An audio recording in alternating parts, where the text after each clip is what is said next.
not how I plan on starting this video. But what I wanted to do is a photo challenge.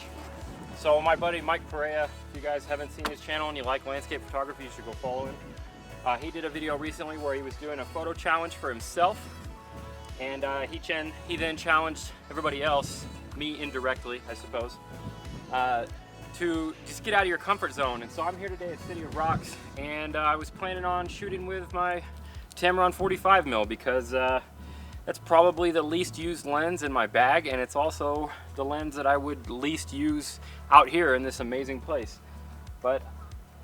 So what I want to do is, first off, why I'm like rushing real quick, is that's Cook's Peak back there, and you can't see it on the video, but there is a slight rainbow that's going right over Cook's Peak. So I'm gonna see if I can actually capture that, and I guess I'll try it with the 50. If not, I'm not gonna lie to you, Mike, if you're watching this, I probably will cheat and put on another lens. But I'm gonna try it first. All right, so I got a 50 on there. Well, 45, but for all intents and purposes, it's a 50.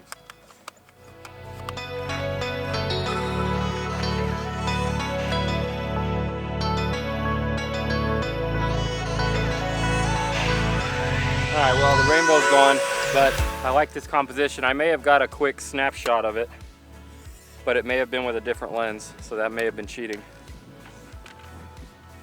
But I still like this composition, so I'm gonna go ahead and frame up and see.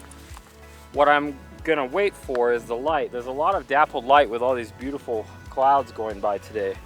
So let's frame this up and see if we can find a good composition and keep this in mind, because this might be a really good spot for sunset too. I really like this little cactus bushy thing. I don't know if I can incorporate that with a 50mm. I guess that's the challenge though, huh? So I'm gonna see if I can frame up this cactus. But if not, then I'm just gonna make the focus point Cook's Peak with the clouds. My shadow's in the way.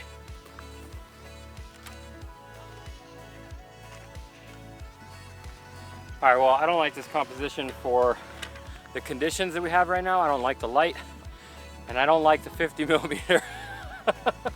At least not for putting this bush in either. So what I'm gonna do is what I always do, time lapse. I'm gonna get a time lapse going with the 50mm. I think that actually is a good wide but not too wide, and close but not too close focal range for getting these big fluffy clouds passing over Cook's Peak, and then this little peak in front of it's nice and dappled and all that. So I think 50 will work for that. So I'm gonna get that set up for this time lapse, and then I'm gonna go back there and start looking around compositions for some actual interesting foreground stuff, which clearly there's nothing out here. So let's get this time lapse set up.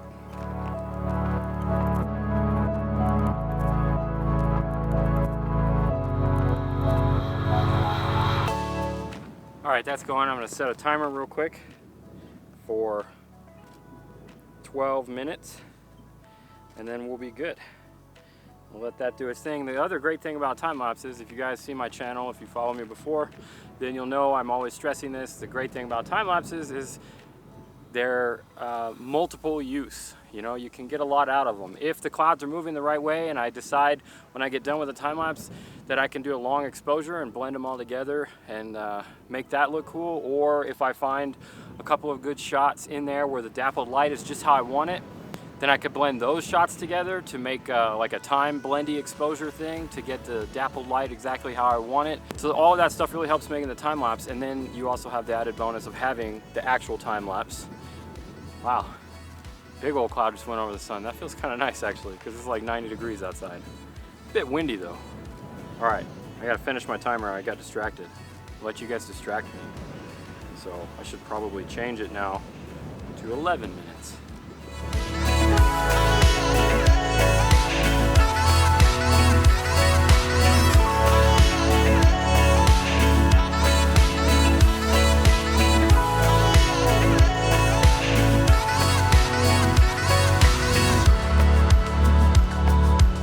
All right, time lapse was an extreme success, I think. I hope it was. It was an extreme success. awesome dappled clouds. I'll try a long exposure and see. The clouds are moving kind of parallel to the mountain, so might look all right. Not as good as if they were moving perpendicular to it, but wow. You see that? I just noticed that. That's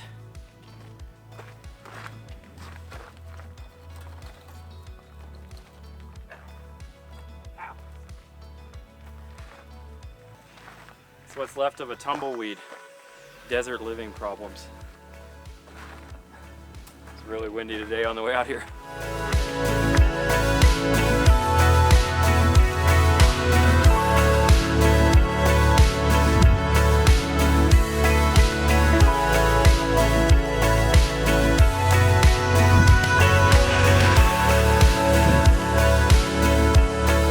Alright, so this is the actual city of rocks. If you see my channel, then you've probably seen this place before because I come here a lot because it's really close to my house. So, time-lapse was a success. 50mm in the city of rocks. That is not, like I said, that is definitely not my first choice for a lens, so I'm actually having quite a hard time.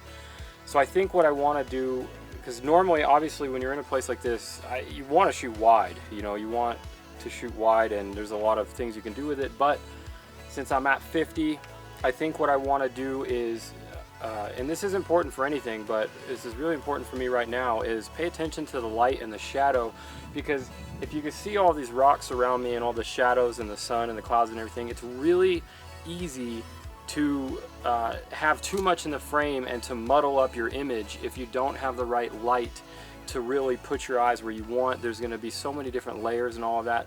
So I think to help me combat that, I'm going to be waiting for the light, obviously, but I think also I'm going to have like a model. So I'm going to put Tristan in here, like, and have him stand on a rock somewhere and have some nice depth to the image and have a nice human focal point. And I think that'll really help, especially for the 50. I did just find right now as I'm talking, I just found this composition right here, which I actually kind of like.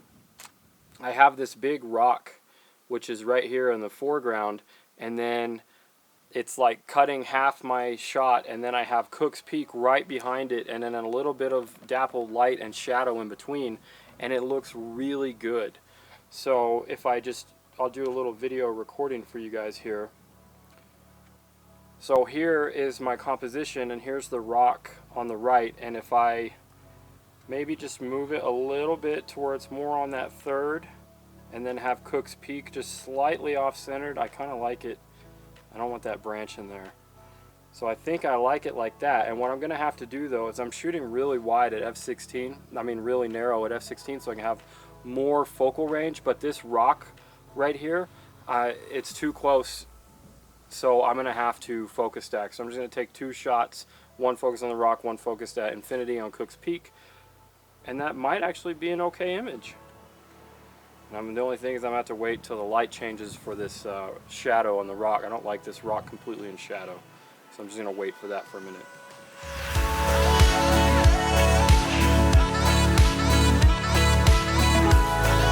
Alright, so this is a much better angle for the 50. There's a lot of great stuff over there. I've got Tristan pointed that way. I've got mountains in the background. I've got rocks in the foreground. Tristan in the middle ground. I'm going to do a vertical composition. f/16, nice and sharp all the way across the focal plane, and 60th of a second, nice side light.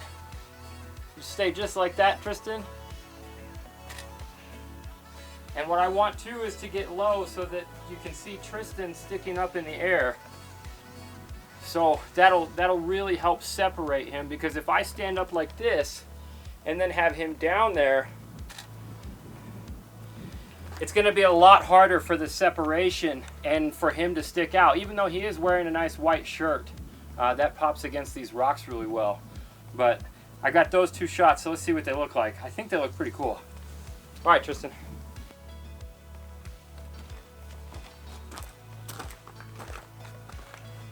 Oh, that light's getting good now. All right, so I found my last composition, which is actually right here. And you know, like I say, and I like to shoot wide in here, and if you guys follow my channel, you also know that I really love me some sun stars, and that's traditionally something I would do with a wider lens, But this actually produces some decent sun stars. It does have the 9 blades, so it gives you the 18 blade, 18 point star or whatever, and I think that looks really cool. The trick is incorporating that with a 50 mil. So I kind of did this little shot here where it's framing these rocks, and then where the rocks are framing this tree, and then the sun star coming out of that crevice in the rocks there. I think that looks pretty cool. So I think I'm gonna wrap this up. I got one more video to film, so what I'm gonna do next for the next video is I'm actually gonna switch and do a different challenge, and Brittany and I are going to do a phone challenge where we are gonna challenge ourselves to shoot with only our cell phones. And she's already ahead of me because she's got some really cool shots while I've been doing this, so I'm gonna have to play catch up. But that'll be for the next episode.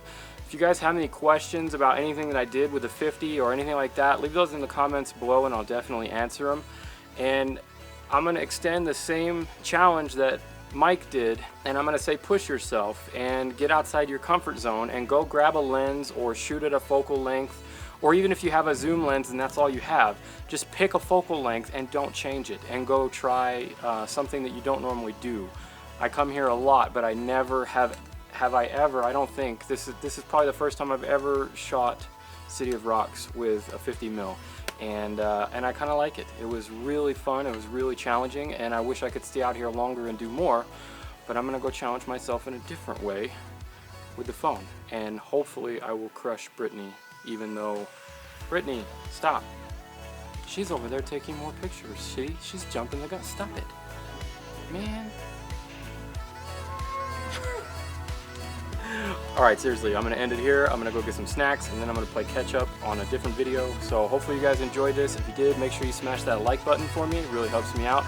Don't forget to subscribe if you haven't already. I have new videos every week. Thanks for watching. I'll see you in the next one.